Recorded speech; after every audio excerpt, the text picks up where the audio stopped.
آسان درس قرآن نحمده ونصلي ونسلم على رسوله الكريم اما بعد فاعوذ بالله من الشيطان الرجيم بسم الله الرحمن الرحيم اعد الله لهم عذابا شديدا انهم ساء ما كانوا يعملون اللہ نے ان کے لیے سخت عذاب تیار کر رکھا ہے، بے شک وہ بہت ہی برے کام کرتے ہیں۔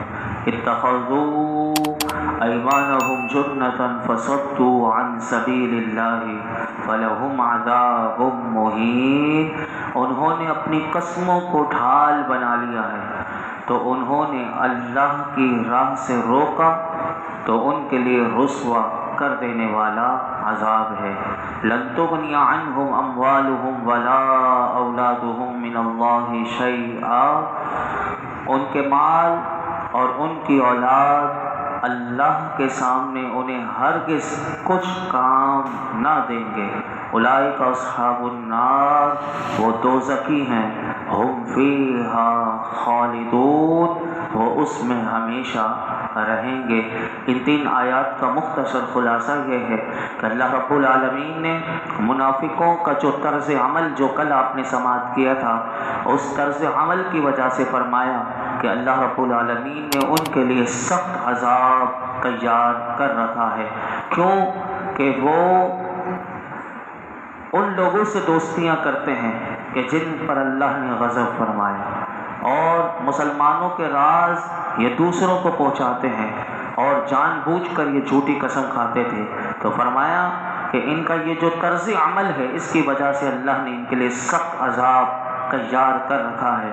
فرمایا کہ یہ بے شک وہ لوگ فرمایا کہ بہت ہی برے کام کرتے ہیں، اور ان کے برے کاموں میں سے ایک یہ ہے کہ انہوں نے اپنی جھوٹی قسموں کو اپنی جان اور مال کی حفاظت کے لیے ڈھال بنا رکھا ہے کہ ہمارا جان بھی بچ جائے، ہماری جان بھی بچ جائے، ہمارا مال بھی بچ جائے۔ تو کیسے بچ جائے؟ تو فرمایا کہ جھوٹی قسموں کو ڈھال بنا کے استعمال کرتے ہیں، اور پھر اپنی حیلہ سازی سے، مکر سے دوسروں کو بھی اللہ کی راہ میں جہاد اور دین اسلام میں داخل ہونے سے روکتے ہیں۔ تو اللہ نے فرمایا ان کے کفر اور میری راہ سے روکنے کے بنا پر ان کے لیے آخرت میں رسوا کر دینے والا عذاب ہے۔ فرمایا کہ قیامت کے دن ان کے مال، ان کی اولاد اللہ کے سامنے انہیں کچھ بھی کام نہ دیں گے، اور قیامت کے دن اللہ کے عذاب سے نہ ان کا مال انہیں بچا سکے گا، نہ ان کی اولاد بچا سکے گی۔ فرمایا یہ دوزخی لوگ ہیں اور وہ ہمیشہ دوزخ میں رہیں گے۔ آگے ارشاد فرمایا یوم یبعثہم اللہ جمیعا فیحلفون لہ کما یحلفون لکم ویحسبون انہم علی شیء الا انہم هم الکاذبون، جس دن اللہ ان سب کو اٹھائے گا تو اس کے حضور بھی ایسی ہی قسمیں کھائیں گے جیسے تمہارے سامنے کھا رہے ہیں، اور وہ یہ سمجھتے ہیں کہ وہ کسی چیز پر ہیں۔ خبردار، بے شک وہی جھوٹے ہیں۔ جھوٹ منافقوں کی نس نس میں ان کی نس نس میں رچ بس گیا تھا۔ ان منافقوں کو جھوٹ بولنے سے اللہ رب العالمین نے ارشاد فرمایا ذرا بھی شرم نہیں آتی تھی۔ وہ بار بار جان بوجھ کر جب جھوٹ بولتے تو نہ ان کی زبان لڑکھڑاتی، نہ ان کا دل انہیں ملامت کرتا۔ اب آپ سوچیں کہ آج بھی لوگ کاروبار میں جب جھوٹ دلیری سے بولتے ہیں، جن کی عادت بن جاتی ہے جھوٹ بولنے کی، تو ان کی زبان بھی لڑکھڑاتی نہیں، اور نہ ان کا دل انہیں ملامت کرتا ہے۔ ورنہ جھوٹ انسان کبھی بولے تو اس کا دل اگر ملامت کرے تو گویا کہ ابھی اس کے اندر ایمان کی رمق ہے کہ جو اسے روک رہا ہوتا ہے کہ دیکھ جھوٹ اللہ کو پسند نہیں۔ تو فرمایا کہ جھوٹ جیسے منافقوں کی نس نس میں رچ بس گیا تھا، اور فرمایا کہ ان کا جھوٹ بولتے ہوئے انہیں ذرا سی بھی شرم نہیں آتی تھی۔ اور اللہ نے فرمایا دوسرا ظلم وہ یہ کرتے تھے کہ اپنی جھوٹی بات کو سچ ثابت کرنے کے لیے دھڑا دھڑ وہ جھوٹی قسمیں بھی ساتھ ساتھ وہ کھایا کرتے تھے، اور جھوٹ ان کی فطرت ثانیہ بن چکا تھا۔ حتیٰ کہ قیامت کے روز فرمایا کہ جب اللہ کے حضور